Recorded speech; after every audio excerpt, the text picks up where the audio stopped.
Playing weak becomes impossible once every rival mistakes his acting for divine power. Spoilers ahead for this part of the Chinese manhua. Lu Chaoge is a sect chief trapped in the funniest possible cultivation problem. He wants to stay calm, hidden, and in control, but everyone around him keeps interpreting his ordinary behavior as the confidence of an unfathomable master. The Mo sect still looks small on the surface, yet its visitors keep finding strange disciples, impossible auras, and accidents that feel too perfect to be accidental. That tension is what drives the stretch. Comedy on the outside, power politics underneath, and a demon cultivator crisis slowly forming behind all the misunderstandings. The trouble begins with a battered man on the ground, desperate to stop his bleeding, while a brown-robed young woman keeps pressing him like mercy is optional. She treats the wound with almost casual confidence, which makes the scene feel less like a rescue and more like punishment that has not quite ended yet. Nearby, Lu Chaoge sits with tea and lets everyone else panic around him. The contrast is brutal. One side is running, bleeding, and begging, while the young sect chief looks like he has planned the entire world in advance. A green-robed woman studies him and realizes the so-called useless leader now carries a pressure she cannot ignore. When the injured man suddenly escapes through the forest and crashes back to his master, his report only drags that master into Lu Chaoge's orbit. Back at the sect, a nervous female disciple approaches her master with a report that sounds too ridiculous to dismiss. People have heard something like a dragon's roar from the rear mountain, loud enough to shake the area and leave everyone wondering what was born there. While the disciples treat it as a terrifying omen, the story cuts to a male cultivator caught in a violent storm of golden and purple power. He is not calmly analyzing a confrontation. He is surviving the memory of being crushed by a presence he never expected. That is what makes the misunderstanding so funny. The sect members think they are discussing a disaster, while Lu Chaoge treats the situation like another odd system-related reward or capture issue, calmly standing in the center of panic. The focus then narrows to Xiao Qi, a tiny orange-haired disciple trying to circulate her qi under the supervision of her purple-haired master. At first, she is more excited than disciplined, constantly interrupting to ask whether she is doing it right and proudly fishing for praise before the work is finished. Her master keeps pushing her back toward the basics, explaining that cultivation cannot be handed over like a chore. Xiao Qi has to feel the circulation herself, not ask someone else to take responsibility for her progress. Once she finally settles down, the atmosphere changes. Golden energy gathers around her, the pressure rises, and a dragon-like manifestation appears above the preparation ground. What started as a child's clumsy practice suddenly becomes a breakthrough even her master did not expect. From there, the story widens to the Sword Sect, an ancient and powerful force where status is built into every rank. Outer disciples, inner disciples, and direct disciples all stand in a strict hierarchy, and that order matters because important visitors are being watched. Into this formal world arrives a young female sect leader on a massive golden flying sword. She is trying to keep a low profile, but her entrance does the exact opposite. The sword aura around her and the way she carries herself make her impossible to dismiss. Her small companion worries that they will attract attention, and that fear is justified. A direct disciple named Xiao notices her unusual presence, reads her as far more than an ordinary guest, and steps toward a confrontation that could expose her immediately. A proud white and blue-robed cultivator then finds himself facing the black and gold-robed sect leader, and the meeting turns awkward almost instantly. He notices Lu Chaoge's bearing, tries to question him, and then loses control of the conversation before it can even properly begin. Lu Chaoge does not rush, shout, or beg for recognition.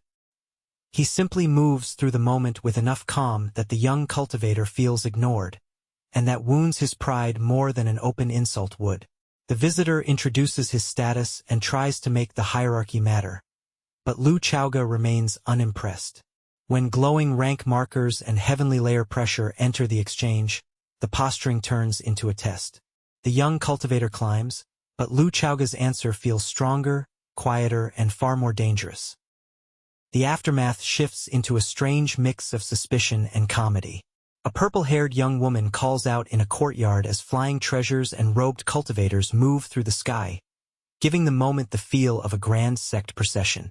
Lu Chaoga watches all this and begins judging one particular blue-robed disciple with ruthless clarity.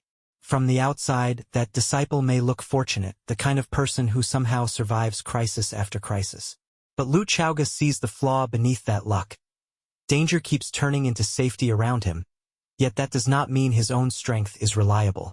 A comedic memory of humiliation undercuts the disciple's image even further. For Lu Chaoga, it becomes another reminder that showing too much experience only invites trouble, so the safest mask is still humility. Lu Chaoga's act then becomes so convincing that even his own surroundings start reacting to it. A nervous young woman tries to interrupt him, but he shuts the interruption down because, in his mind, he is in the middle of performing the role everyone expects. A woman in pale green watches and wonders how long he can keep pretending to be this kind of master. Then the performance becomes physical. Lu Chaoga turns toward a huge bird-like mount and, with a sweeping gesture, sends force roaring through the air until the creature and its riders are launched across the sky. The onlookers are stunned, and the sect elders later treat his skill like proof of authority. Soon, attention shifts to internal sect matters, where Tan Yaojia steps forward as a confident candidate. While Mo sect gathers attention, rival forces begin making their own calculations. Well-dressed disciples discuss the arrival of a sword sect direct disciple and understand immediately that this kind of guest is not just a visitor, he is political leverage. Their sect needs backing before a secret realm matter, so ordinary resource disputes with Mo sect can be delayed while they chase a stronger alliance. The plan becomes almost absurdly tactical. Female disciples are ordered to approach, observe, and influence the visiting young master while preventing him from forming unwanted intimate connections elsewhere. The disciples obey, but the assignment quickly turns into gossip and competition over who can win his attention first. Then Lu Chaoga appears with impressive companions, reminding everyone that Mo sect may not be as small as they assumed. Inside the Mo sect hall, Lu Chaoga receives a blue and white robed visitor while several women and Xiao Qi sit nearby. The visitor tries to stay formal, but his thoughts keep drifting toward the strange people around the sect chief. The green-dressed woman, the quiet black-haired woman, and the small orange-haired girl all feel too unusual to be judged by surface appearances, and that uncertainty makes him nervous.